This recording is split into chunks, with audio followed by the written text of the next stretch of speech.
యూనస్. మాట్లాడదాం. అంతే సత్యం గారు మనతో పాటు అందుబాటులో ఉన్నారు. సత్యం గారు నమస్తే, గుడ్ ఆఫ్టర్నూన్. అండి, భారీ ప్రొటెస్టులు జరుగుతున్నాయి, భారత్కు వ్యతిరేకంగానే జరుగుతున్నాయి, హిందువులకు వ్యతిరేకంగా జరుగుతున్నాయి. ఆఖరికి అక్కడ ఉన్నటువంటి భారత ఎంబసీ అధికారుల పైన కూడా దాడులు జరిగితే వాళ్లకు ప్రొటెస్ట్ కల్పించేటువంటి పరిస్థితి ఈరోజు భారత్ నుంచే మళ్ళీ మాట్లాడేటువంటి పరిస్థితి కనిపిస్తోంది. సో ఎట్లా చూడొచ్చు, ఈ ఎన్నికలు భారత్ శత్రుత్వంగానే ఎన్నికలు జరిగేటువంటి పరిస్థితులు కనిపిస్తున్నాయా? ఎట్లా చూడొచ్చు సార్ ఈ ఎపిసోడ్ని సత్యం గారు? మొత్తం వ్యూహం భారత వ్యతిరేక, హిందూ వ్యతిరేక, అవామీ లీగ్ వ్యతిరేక, ఈ మూడు కాంపోజిషన్కి వ్యతిరేకంగా ఇవాళ బంగ్లాదేశ్ ఉద్యమాలు కొనసాగుతున్నాయి. స్వాతంత్ర సమరయోధులకు 71 స్వాతంత్ర సమరయోధులకు పిల్లలకు రిజర్వేషన్స్ అనేది అనౌన్స్ చేసినందుకు ఈ మంచి అనేటువంటి ఉద్యమం చెలరేగింది. ఆ తర్వాత ఖచ్చితంగా బంగ్లాదేశ్లో ఇవాళ జనాభా 91% ముస్లింలు, 8% హిందువులు, 1% బౌద్ధులు, క్రిస్టియన్స్ ఉన్నారు. ఇది చెలరేగగానే సహజంగానే ఈ అవామీలాగా వ్యతిరేక శక్తులను ఏకమైనవి.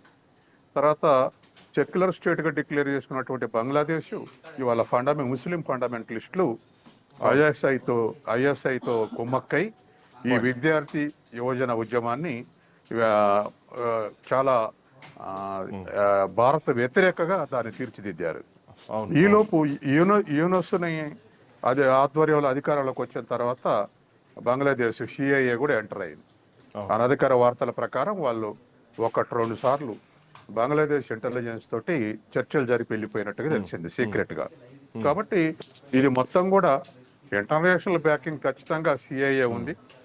నేషనల్ లెవెల్ బంగ్లాదేశ్ లో ఈ మూడు పనిచేస్తున్నాయి. ఈ జమాత్ ఇస్లాం, తర్వాత బంగ్లాదేశ్ నేషనల్ పార్టీ ఉంది, ఖలీదా ఇదివరకు నాయకురాలు. కాబట్టి ఆ బంగ్లాదేశ్ నేషనలిస్ట్ పార్టీ, ఇస్లామిక్ తీవ్రవాదులు, తర్వాత ఇప్పుడు మంచు, ఈ మొత్తం కలిసి ఇవాళ భారత వ్యతిరేకత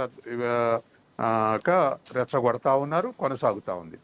రెచ్చగొట్టడం ఎట్లా నడుస్తుందంటే, ban state force backed by India అంటే మొత్తం భారత్ కు వ్యతిరేకంగానే ప్రొటెస్టులు చేస్తున్నారు, భారతదేశం ఆఫ్ఘనిస్తాన్ రాజకీయాల్లో ఎంటర్ అవుతోంది అని చెప్పేసి వాళ్ళు చేస్తున్నటువంటి పరిస్థితి.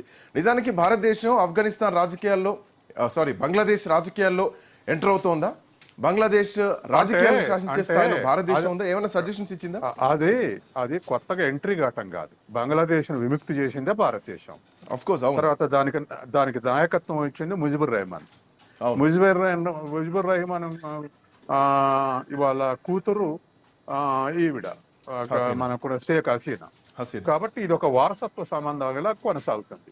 మనం బంగ్లాదేశ్ ని తీర్చిదిద్దాం. అటువంటి స్థితిలో ఉన్నటువంటి పరిస్థితుల్లో బంగ్లాదేశ్ జరిగే ఉద్యమాలన్నీ భారత వ్యతిరేకత అంటే దాని వెనకాల పాకిస్తాన్ ఐఎస్ఐ ఉంది, అమెరికా సిఐఏ ఉంది. ఈ 2 సంస్థలు ఇవాళ మొత్తాన్ని రెచ్చగొడుతున్నాయి.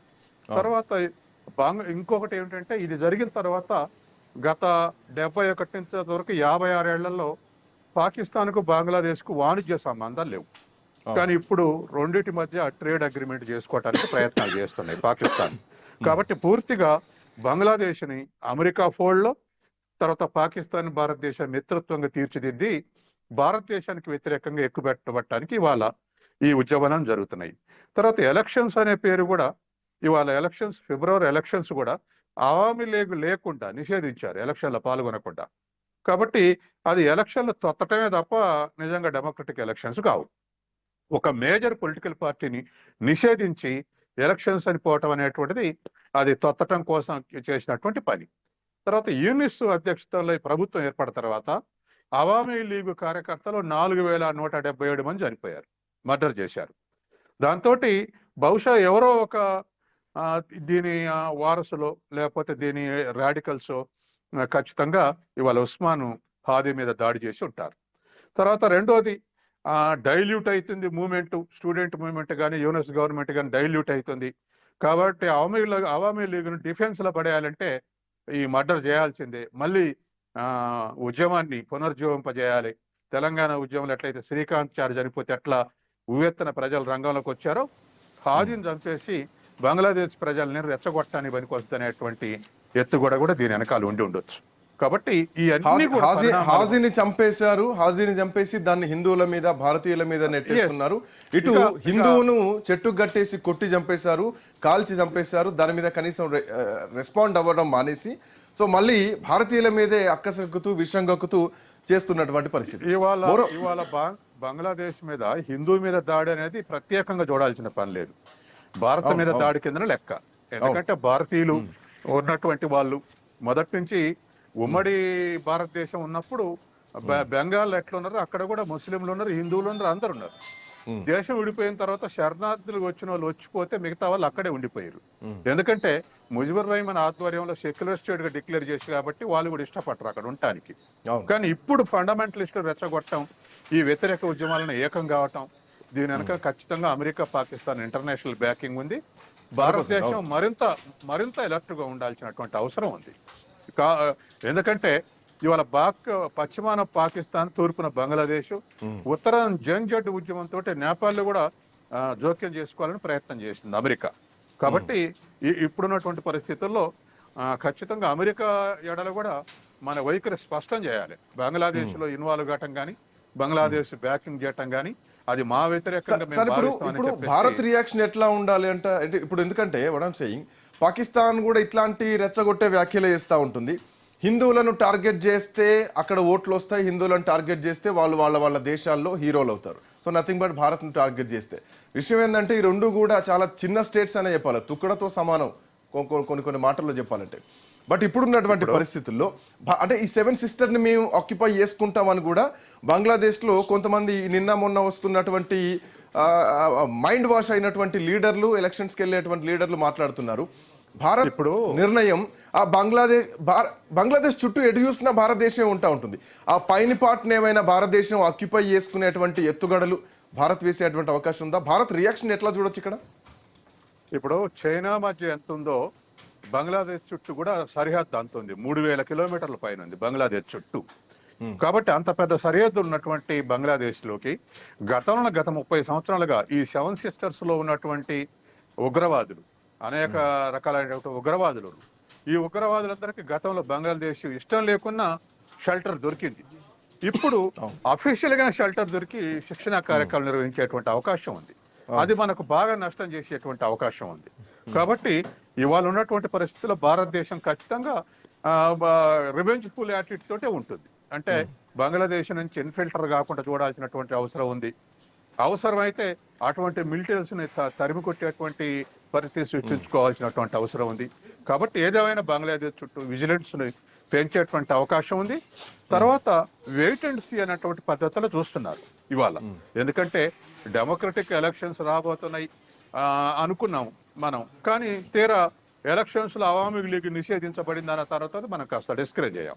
ఎందుకంటే ఇప్పటికీ పాపులారిటీ ఉన్నటువంటి గవర్నమెంట్, అవతల నేషనలిస్ట్ పార్టీ అధ్యక్షురాలు ఉన్నటువంటి ఖలీదా ఆరోగ్యం బాగలేదు. వాస్తవానికి అది ఒక డెమోక్రటిక్ పార్టీ. అక్కడ అట్లాగే జనతా పార్టీ ఉంది అక్కడ కూడా బంగ్లాదేశ్ లో, అట్లే కమ్యూనిస్ట్ పార్టీ ఆఫ్ బంగ్లాదేశ్ ఉన్నాయి. ఇవన్నీ కూడా బంగ్లాదేశ్ సెక్యులర్గా ఉండాలనేటువంటి కోరుకున్నటువంటి సంస్థలే. కాబట్టి వీటన్నిటి మధ్య ఐక్యత అయితే మళ్ళీ బంగ్లాదేశ్ గెలవడం కష్టం కాదు, కానీ నిషేధించారు. కాబట్టి దీని వెనకాల మొత్తం కూడా బంగ్లాదేశ్ని వెనకాల 2 ISI, CIA 2 కూడా దీన్ని ఇంకా ఎక్కువ వ్యతిరేకత రెచ్చగొట్టే విధంగా తయారు చేస్తారు. ఇది మనకు బట్ ఇందాక మీరు చెప్పినట్టు సార్, ఇప్పటి వరకు బంగ్లాదేశ్ కు పాకిస్తాన్ కు పెద్ద వాణిజ్య ట్రేడ్స్ ఏం లేవు, ఇప్పుడు మొదలవుతున్నాయి. ఈ మధ్యలోనే చైనాతో కలిశాడు యూనస్, ఆ తర్వాత పాకిస్తాన్ తో కూడా కలిసి చేతులు కలిపారు. సో ఒక బాండింగ్ అనేది ఏర్పడుతోంది రెండు వైపుల నుంచి చూసుకుంటే కనుక. అండ్ యూనస్ అనేటువంటి వ్యక్తికి మాట్లాడడానికి ఏమీ లేవు, ఎందుకంటే షేక్ హసీనా ప్రభుత్వం పడిపోయిన తర్వాత జీడిపిలో కూడా చాలా తగ్గింది. భవిష్యత్తులో బంగ్లాదేశ్ ఇంకా దయనీయమైనటువంటి పరిస్థితికి వెళ్ళిపోతుంది. పాకిస్తాన్ కొంత బెటర్ ఏమో కానీ, బట్ ఇప్పుడున్నటువంటి పరిస్థితుల్లో బంగ్లాదేశ్ జీడిపి మొత్తం తగ్గిపోయింది. సో ఎన్నికలకు వెళ్ళాలంటే అభివృద్ధి కానీ సంక్షేమ పథకాలు కానీ ఇట్లాంటి ఏమీ చెప్పుకునేటువంటి పరిస్థితుల్లో యూనస్ లేడు. మోర్ ఓవర్ యూనస్ మోడీతో సమానమని భావిస్తున్నాడా? ఒక నోబెల్ బహుమతి తీసుకున్నటువంటి వ్యక్తి, ఒక ఎడ్యుకేటెడ్, ఎందుకు ఇట్లా ఒక కల్ప్రిట్ లాగా తయారయ్యాడు? ఎందుకు ఒక రాడికల్ వ్యవస్థను తీసుకొస్తున్నాడు? ఎందుకు అక్కడటువంటి ప్రజల మైండ్ సెట్ని మారుస్తున్నాడు? మహా అయితే యూనస్ ఇంకో 10 ఏళ్ళు యాక్టివ్గా ఉంటాడేమో రాజకీయ పరంగా, కానీ ఆ పెంచి పోషించిన గంజాయి కలుపు ముక్కలు ఏవైతున్నాయో, ఆ శత్రుత్వం అనేది మైండ్లో, ఆ వ్యతిరేకత లైఫ్ లాంగ్ ఉంటుంది కదా. సో దానికి కౌంటర్ కానీ దానికి క్లోజింగ్ కానీ ఎండ్ కార్డ్ ఎక్కడ పడుతుంది, ఏం చేయాలి ఇప్పుడు? భారత్ రియాక్షన్ ఎట్లా చూడాలి, ఈ ఎపిసోడ్ని ఎట్లా చూడొచ్చు? యునెస్ ఆధ్వర్యంలో ప్రభుత్వం ఏర్పడినప్పుడు ఆయన ప్యూర్ ఎకనామిస్టు, మైక్రో ఫైనాన్స్ మీద నోబెల్ ప్రైజ్ వచ్చింది ఆయనకు, యునెస్కు. ఆయన ఎకనామిస్ట్ లాగా ఒక మన్మోహన్ సింగ్ లాగా వైజ్ గా వ్యవహరిస్తారు అనుకున్నారు. కానీ ఇవాళ ఫండమెంటలిస్ట్ కు సపోర్ట్ గా నిలబడుతున్నాడు. ఖచ్చితంగా యునెస్ ను కూడా ట్రాప్ చేసినట్టే అమెరికా, కాబట్టి అలా వ్యవహరిస్తున్నాడు. తర్వాత రెండోది, యునెస్ కు పొలిటికల్ కమాండ్ కానీ పొలిటికల్ లీడర్ కాదు, ప్యూర్ ఎకనామిస్టు. కాబట్టి యునెస్ ఏం చేయలేడు. యునెస్ కేవలం యునెస్ ఒక ఫిగర్ గా నిలబెట్టి మిగతా మొత్తం కూడా చేసేవి మొత్తం చేస్తున్నారు. కాబట్టి ఇవాళ ఉన్నటువంటి పరిస్థితుల్లో బంగ్లాదేశ్ ఖచ్చితంగా డిస్టర్బ్డ్ ఫ్యాక్టరే ఇండియాకు.